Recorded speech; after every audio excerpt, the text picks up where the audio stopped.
Rompendo em Fé. Que padecia por a vida de todo ser humano. Cada ação há uma reação do seu retorno. Os males que tem. Começa agora o programa que veio para abençoar a família brasileira. Produzido pela Igreja Batista Lírio dos Vales, Ministério Costa Azul. Rompendo em Fé. Todas as terças, estudo bíblico com o pastor Rogério Dantas. Escola de Águias, preparando para voar nas asas do Espírito. Igreja Batista Lírio dos Vales, Pituba. Ministério Costa Azul.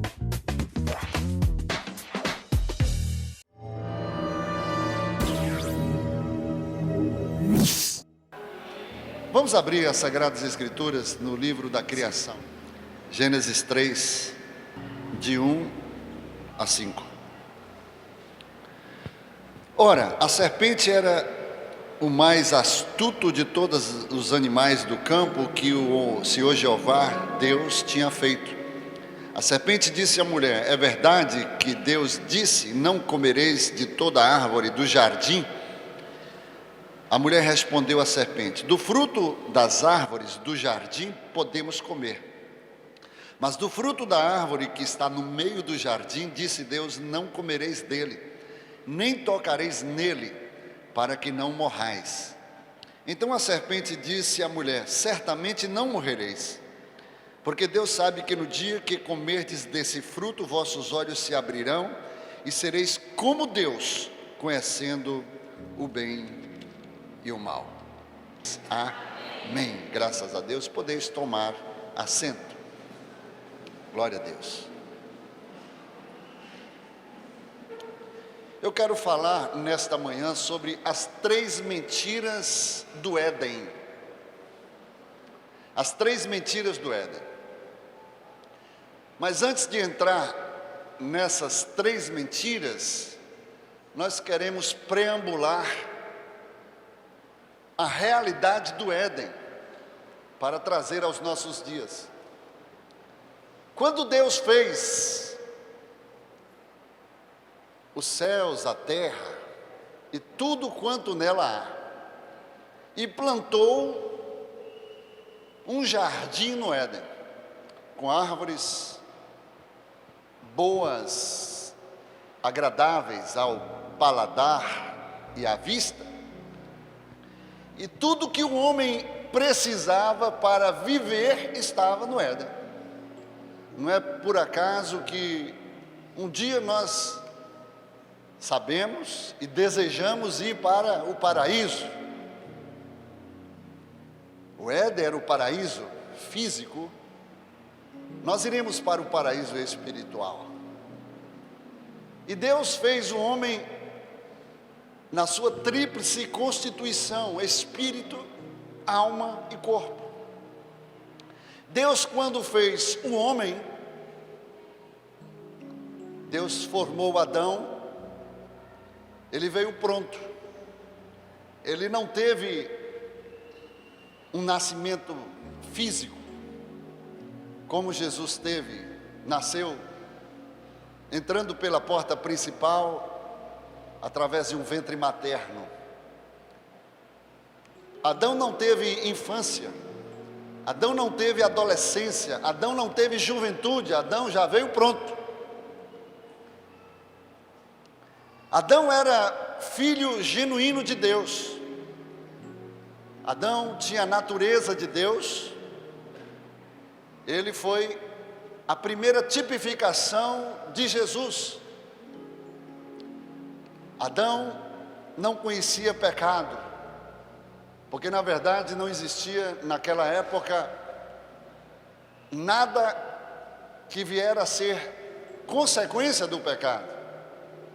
Não havia morte, não havia pobreza, não havia miséria, não havia desigualdade social, não havia terremoto, essas catástrofes, geográficas, não havia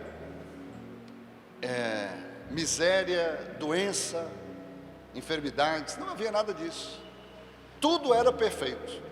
Na verdade, o plano e o projeto de Deus era para que o homem vivesse eternamente. Mas o homem precisava passar por um teste de eleição. Deus havia dado livre-arbítrio ao homem. Deus não tirou como tirou dos anjos, porque depois que rompeu com Deus, quando se levantou contra Deus, eles se tornaram em anjos caídos, ou demônios, e foram precipitados 1/3 desses anjos da sua habitação, e veio para a terra, e houve uma cratera, uma bagunça na terra. Deus teve que colocar em ordem a terra, e restabeleceu a terra, colocou o homem no jardim do Éden, para que o homem então pudesse viver eternamente, e viesse representar os céus na terra, trazendo a cultura do céu, a realidade do céu, trazendo os princípios do céu, trazendo a ingerência e administração dos céus. O homem teria que administrar a terra. Deus deu ao homem capacidade, provisão,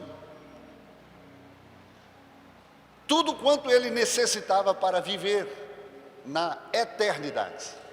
O homem foi feito imortal. O que difere o homem de Deus é que Deus é eterno, e a eternidade não tem princípio de dias e nem também terá fim de dias. O homem é imortal porque teve princípio de dias, mas não terá fim de dias. Mas o homem precisava decidir pelo seu livre-arbítrio. Isso fala desse processo de eleição, de escolhas, de você decidir. E Deus então coloca no meio do jardim 2 árvores. Dentre todas as árvores que estavam no jardim, Deus coloca 2 no meio: a árvore da vida e a árvore do conhecimento do bem e do mal. Só que até então o homem não tinha os seus olhos espirituais abertos, ou os seus olhos da alma. Ele tinha os seus olhos físicos, porque ele via tudo. Ele precisava passar primeiro, por causa do livre-arbítrio, em fazer a sua decisão, porque era muito fácil Deus pegar o homem e colocar no Éden, para que ele cumprisse cabalmente, todo o projeto de Deus, porque o homem foi feito para viver eternamente, amém? Então era fácil Deus pegar o homem e colocar lá como um robô, programar ele, pegar uma máquina, programar, e ele vai somente cumprir, e Deus tiraria o livre-arbítrio como tirou dos anjos. Mas Deus não tirou o livre-arbítrio dos homens. Deus acreditou, creu que o homem era capaz de ser fiel a Deus, de cumprir os desígnios, a vontade e a palavra de Deus, e andar alinhado e honrando a Deus em todo o seu projeto. Mas Deus deixou o livre-arbítrio para que viesse a provar ao seu adversário. Satanás quer dizer adversário de Deus, porque ele quebrou esta aliança, ele rompeu com Deus, ele se levantou contra Deus, e Deus tinha que provar que esta nova criação que Deus estava levantando na terra, que naturalmente substituiria o próprio Lúcifer em muitas das suas atribuições, Deus queria provar que o homem seria fiel, e Deus trouxe à terra um homem, Adão, que é pai de todos os homens, Eva, mãe de todas as mulheres, e através desses eles pudessem procriar, multiplicar, administrar, dominar sobre a terra, e trazer e cumprir a cultura e a realidade dos céus para que pudessem viver dentro do projeto de Deus. Na verdade, Deus queria trazer a realidade dos céus para a terra, para que a terra fosse a extensão dos céus. Assim como Jesus nos ensinou na sua oração, né, do Pai Nosso, que foi as crianças, né, oraram aqui, o Pai Nosso que estás nos céus, santificado seja o teu nome, venha o teu reino, seja feita a tua vontade, assim na terra como nos céus, o pão nosso de cada dia, aí vai. Então essa era a realidade que Deus queria trazer, e Deus confiou ao homem, e Deus colocou o teste, Deus colocou limites, e colocou 2 árvores no meio do jardim. Eu estava perguntando a Deus, por que Deus não colocou a árvore do conhecimento do bem e do mal no fundo do jardim, ou lá no canto do jardim, mas colocou exatamente no meio, junto, praticamente assim, ao lado da árvore da vida? E a gente precisa ter conhecimento, queridos, que a árvore da vida simbolicamente representava o próprio Jesus, que é a vida eterna. A árvore do conhecimento do bem e do mal simbolicamente representava o diabo. E Deus colocou diante de todo o jardim 1001 possibilidades para que o homem pudesse se eternizar e cumprir o projeto de Deus, e desfrutar da árvore da vida e viver eternamente. Mas colocou uma única possibilidade de erro.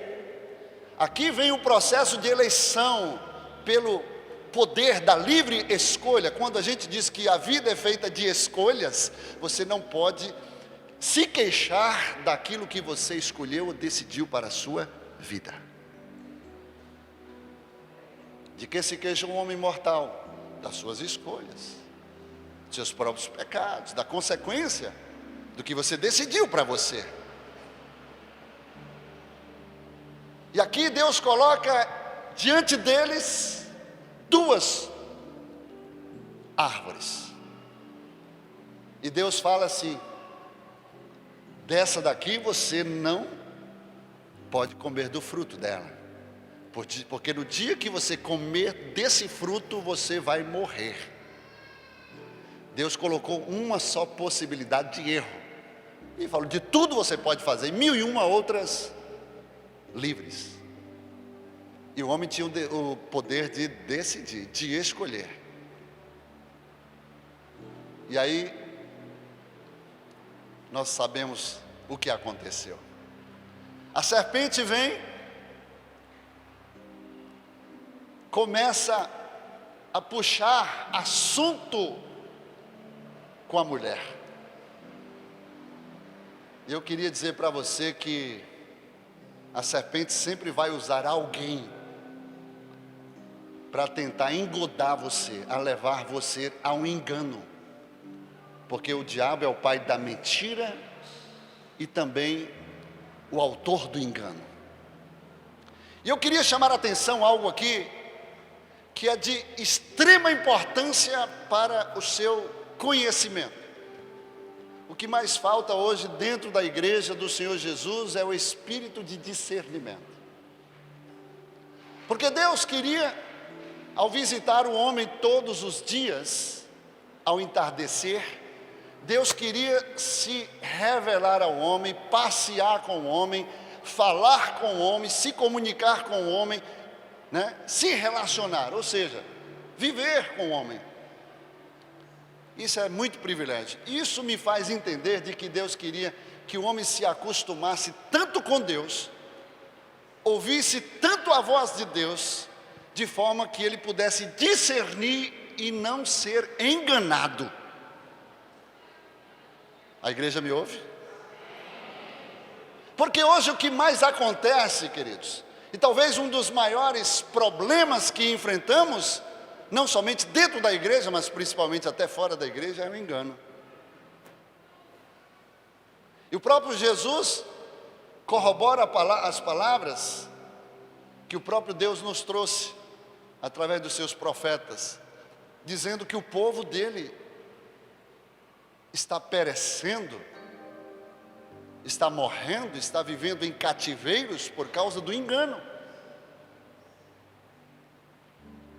O meu povo perece por falta de conhecimento. Quando você não tem um conhecimento, você é enganado, sim ou não? O meu povo está andando em cativeiro, está andando errante, por não conhecer a minha palavra. Jesus disse: errais não conhecendo as Escrituras nem o poder de Deus. A palavra que vem para conhecimento nas Sagradas Escrituras é luz. É por isso que Jesus é o príncipe da luz, é o príncipe do conhecimento. E conhecereis a verdade, e a verdade vos libertará, pois se o Filho vos libertar, verdadeiramente sereis livres. Mas o diabo é o príncipe das trevas, da escuridão. E na escuridão ninguém consegue enxergar direito. É por isso que tem que trazer luz na escuridão para dissipar a treva, a escuridão. E a palavra no hebraico para escuridão é ignorância. E pela ignorância o povo perece. Se nós não conhecermos e não discernirmos a palavra, nós vamos perecer através do engano. E é sobre isso que também quero falar aqui nessa manhã. Uma pergunta que ressoou dentro de mim e eu buscava a resposta e não entendia por que tanta gente perece, tanta gente acaba cometendo suicídios ministeriais, espirituais e até físicos, sabendo da verdade, ou conhecendo a verdade dentro da sua perspectiva. E por que tantos ministérios têm sucumbido, têm decaído, têm sido destruídos,